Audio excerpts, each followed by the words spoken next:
Welcome to Sleepless Creatives, a sleep podcast for performers and creators, with me, Florence St. Ledger, a queer and neurodivergent actor and voice actor. If you like the show, remember to follow us on social media or leave a review on Spotify, Apple Podcasts, or Facebook. You can also visit our website, sleeplesscreativespodcast.co.uk. And now, on with the episode.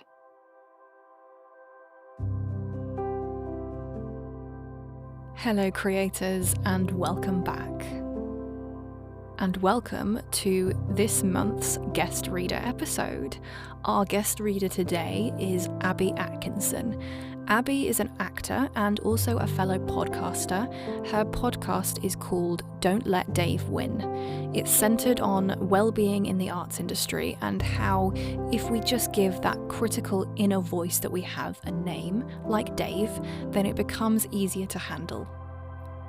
In each episode, she brings on other actors, writers, directors, and many more to have that very important conversation about mental health in the arts industry, which is something that simply isn't talked about enough. And this is going to be a first on the show because Abby is going to be reading us an original piece of writing. Here she is introducing herself. Hi, my name is Abby Atkinson. I am an actor and podcaster, and I will be reading an extract from Welcome to the Bells by Kit Dando. The reason I chose this text is because after working in the hospitality industry for many, many years, there is so much relatable content in this book. All of the funny moments shared between colleagues and all of the awkward customer anecdotes, it all resonates a lot. And the author is one of my best friends who I actually met for the first time when we worked together in the same pub. And so a lot of the stories in this book remind me of the first time that we met and a lot of the great times that we shared together.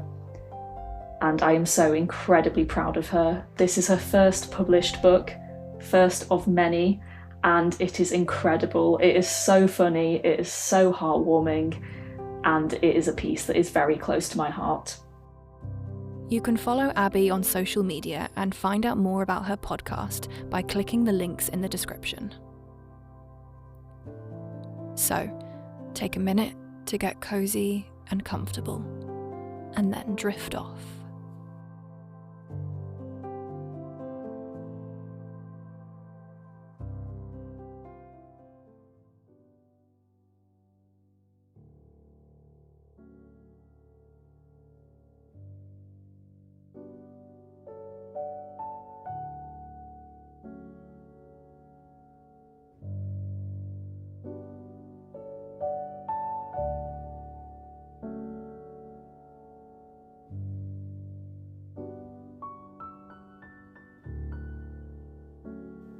To everyone I met along the way, who shared the trauma and inspired these stories.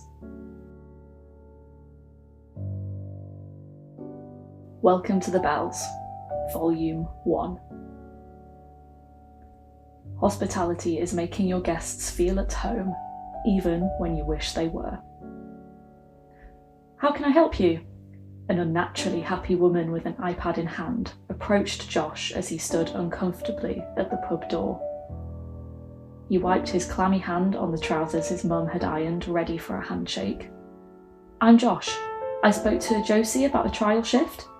He stuttered whilst clearing his throat and holding his hand out a little too eagerly. Josh! Her smile grew even larger and took his hand firmly. As soon as her palm was in his own wrist went limp. Pulling it away quickly, he smiled nervously. Fucked the handshake, even after all the practice, he thought to himself. But the woman didn't seem to notice, or if she did, she didn't seem to care. I'm Josie, the general manager. Follow me, we will get you settled. She turned and started to walk away. Josie was a colourful woman. Long ginger hair, even in a ponytail that fell past her hips. The pastel blue floral, almost floor-length skirt seemed to distract entirely from the fact her dull white shirt had seen happier days. Josh followed her out of the doorway and into the pub. It was a cosy pub, even though it was midsummer and had no business being cosy. A long bar took up the majority of the left wall, and bar tables of varying sizes were scattered around the front, each with mismatched chairs, complete with cushions of every pattern imaginable. There was a comfortable buzz of drinkers, office workers with no blazers and loose ties enjoying a quick pint before heading home, middle-aged women progressing through bottles of pale rosé, a couple in the corner looking to be in mid-argument whilst their child played on an iPad, a bottle of Coke and packet of crisps next to him, the true taste of neglect. Halfway across the room, it was like stepping through some sort of portal, entering a different dimension. It was an empty restaurant, laid perfectly with so much glass and silverware there was no space for food. Josh looked behind him, just to make sure he was definitely in the same place and hadn't glitched into a parallel universe. If he were in a parallel universe, he hoped he would have been doing something more interesting than a trial shift for a position as a waiter. "This is your first job, yes?" Josie asked over her shoulder as they approached the top end of the bar. "Yes, first job." "You are 18? "Yes, 18. The end of the bar curved round. Right behind it was a large dull stainless steel lift where food was sent up. Above that, 2 rails with 1 ticket attached at the end that read rosemary fries. To the right of the dispense section, Josh could see a waiter's station with a till, some cupboards and a coffee machine, which was obscured from the view of the restaurant with a small wooden wall and odd bubbly glass panelling. "Abby," Josie called. "What?" a girl called from the coffee machine as it loudly spat out hot black espresso. "This is Josh. He's come for a trial shift. I need you to show him around." Josie didn't wait for a response and sauntered back off to the door, already scrolling through a long list on her iPad. Josh waited uncomfortably as the machine continued slowly to cough out coffee into a tall mug. Josh blew out his breath and glanced around. The girl still hadn't bothered to say a word to him, but stayed invested in her caffeine. He could see she was a curvy girl wearing a checked flannel shirt and loose jeans. He suddenly felt very overdressed in his black trousers, white shirt and dad's belt. He swiftly undid a button to appear more casual, just in time for her to finally turn around. Now she faced him, he could see her shirt almost covered up a ketchup stain that had been poorly wiped off. Her hair looked intentionally unbrushed as it sat on her head in a brown bird's nest of a bun. But despite the almost pitiful appearance, she held herself with a swagger that was intimidating, even in silence. "You worked in hospitality before?" she asked, and he shook his head quickly. She took a quick gulp of her coffee before sucking in her breath. "Well, I'm Abigail, Abby, Abs, Gail, Big G, Oi, call me whatever you like really. I'm the head waitress. That's Eddie behind the bar." She nodded in the direction of a well-dressed man in a shirt and waistcoat, straightening his tie in the mirrored wall behind the spirit bottles. Josh suddenly felt very confused about the dress code, wondering which one of them hadn't got the memo. He didn't have long to ponder as Abby suddenly downed her coffee, slamming the cup at the end of the bar like a shot glass, and started walking away. Josh waited a beat before understanding he needed to follow. They walked to the back of the restaurant, past a row of deep brown wooden tables, all looking immaculate, silverware sparkling, glasses waiting to be filled and orbs of oil lamps waiting to be lit. Josh trotted behind Abby, who walked fast and with purpose as they made their way down a spiral staircase, which was ever so slightly uneven on the last step, which felt like a recipe for disaster for anyone over 2 pints in. They started down a corridor, toilets on the left, and wooden door with staff only at the end. There was a fast thumping overhead, and Abby turned fast, using her forearm to push the both of them against the wall, just in time for a girl to sprint past them screaming sorry like a siren as she went. "That's Ali," Abby introduced the blur of a human he had just seen. They pushed through the unnaturally heavy staff door into a shorter corridor with dirty white walls and spare chairs cluttering the space. The girl tumbled out of the door on their left, shouting "fuck" as she fell, running back past them without even a quick glance at Josh. "That's where the lockers are," Abby gestured lazily to the door Ali had fallen out of. "And this is the office." She pointed at a dirty white door next to it, with a fist-sized hole where the handle should be. She knocked but didn't wait for a response before opening it. The room inside was small, pinboards packed with papers covered every wall, a safe and printer in one corner, and a computer on a desk in the other. A lanky man too tall for the chair was slumped napping in an awkward position that made Josh's back hurt just looking at him. "That's Danny, he's the assistant manager." She slammed the door hard behind her, which was swiftly followed by a series of curses. They had continued down the corridor as the lanky boy hurried out of the office whilst smoothing down his shirt. The end of the corridor separated out in two ways. "Kitchen," Abby said quickly whilst pointing right and opening the door to the left. "And this is the cellar." Josh peered into the dark room. Towers made of crates of tonics and wines lined the room, the floor littered with beer kegs, whilst the far wall held a shelf of spirits. A small hum of a fan filled the otherwise peaceful space. "This is a good place to cry if you need to," she added helpfully, giving him a sideways glance and cocking one eyebrow. "Oh, that's Jackson." She nodded at the hooded figure in the corner Josh hadn't even noticed by the spirit bottles. Upon hearing their name, they looked over their shoulder at them. Under the black hoodie, Jackson's deep auburn hair spilled almost in front of their face, making their already pale skin look ghostly. A small knife in their hand flipped out from the end of a bottle opener. It was tiny and almost definitely blunt, but Josh took a step back anyway. Jackson raised a pair of thick, dark eyebrows before returning to slicing up boxes with worrying efficiency. They left the cellar and decided to briefly poke their heads into the kitchen. The kitchen was quiet, stock pots bubbling, knives pounding on chopping boards, and Mariah Carey assuring them that miracles can happen from a speaker on the large metal pass just off to the left of the door. "All the food gets sent up via that lift in the corner, so the only time you need to come in here is to get milk from the fridge. But it locks from the outside, so be careful." Abby carried on talking as they walked away. "Best not to bother the chefs. Stay up on the floor where there are witnesses," she called over her shoulder to him. "Huh?" Josh asked, scared as he trotted behind her. "Where there are waitresses," she repeated. "Do you smoke?" "No, never." "You might want to start. Only way you'll get a break." Back upstairs, it was slowly filling up. The drinking crowd was getting heavier and younger. Danny was by the door talking to Josie while staring intently at the iPad. Ali was all in a fluster, wandering around the restaurant looking for purpose, whilst Eddie and Jackson were behind the bar polishing glasses. "Did Jackson pass us on the way up?" "Remember to ask tables about food allergies, don't put through stupid orders, and any food that's left by the till near the coffee machine is a free-for-all if you are hungry." "Looks like that's everything," Abby said, looking at him for what felt like the first time. "Welcome to the Bells."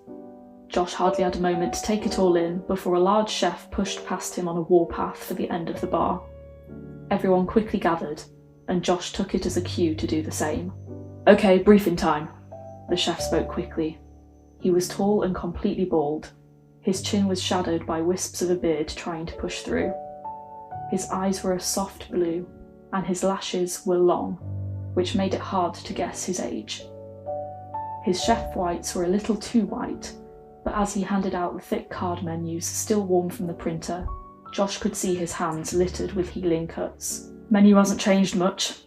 Parfait is off because Dickweed forgot to make brioche, but we have a tostada I've been waiting to throw on instead, so special that at £7.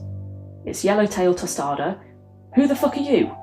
The chef stopped, noticing Josh for the first time, despite standing next to him. Josh went to open his mouth whilst beginning to move his hand out for a handshake, but it was cut off. "Don't tell me. I'll learn your name if you last a week." He shook his head. "Jose, what's the bookings?" He looked over to Josie, who stood on the other side of him. "We are on 65 so far." "Okay, not that busy, so no excuses for being morons." He slammed the rest of the thick stack of menus on the end of the bar. Let's have a good service. See you on the other side. He finished, disappearing down the stairs before anyone had a chance to speak. Okay, people. Josie smiled as if it was her job to be the Dr. Jekyll to the chef's Mr. Hyde. Usual positions. Abby, I want you on the front with bar tables. Ali, you are running the restaurant with Josh. Obviously, Jax and Ed are on the bar.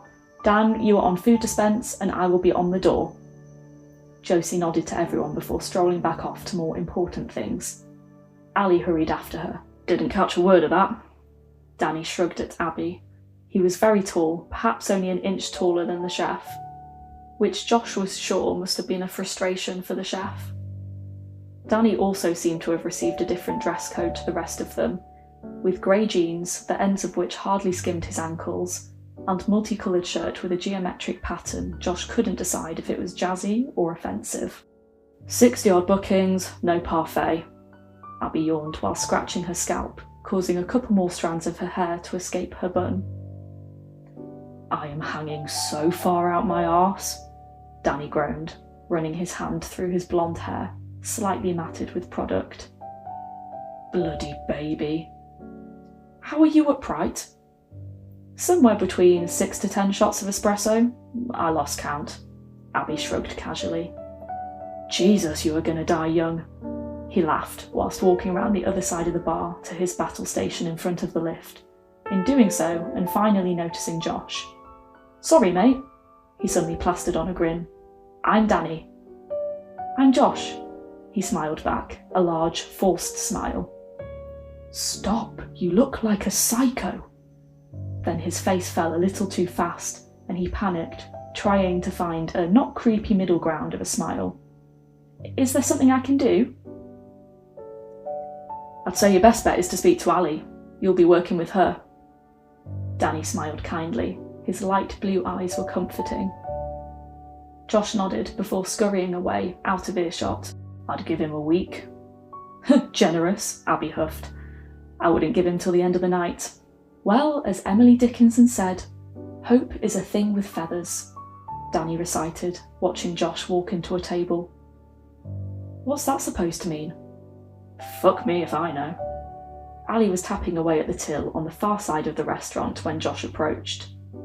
Hi, I'm Josh. I was told I could ask you for a job? Josh spoke whilst approaching. The girl looked as if she glitched. Her head jerked to look at him, and then back to the till. Her long dark blonde hair was pulled back tightly into a ponytail. A thick fringe skimmed the top of her thick round glasses, which were reflecting the long drink order she was tapping away. Ali seemed to be dressed for a heist, opting for an attire of full black. Black tight jeans tucked into black boots and a loose black t-shirt.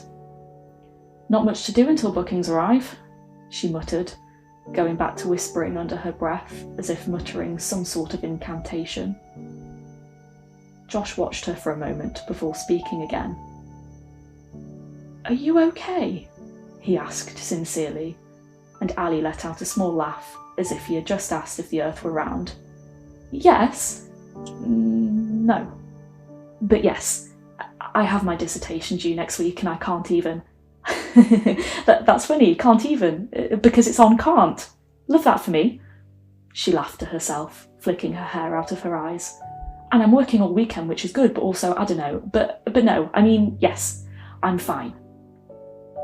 She stopped speaking, but Josh could tell the conversation had continued in her mind. Alex? He asked, and she snapped back into the present. Her face was confused, before easing out into only slightly less confusion, sprinkled with exhaustion. Sorry, maybe go ask Eddie if he needs anything for the bar before service starts? She turned away from the till and nodded toward the bar.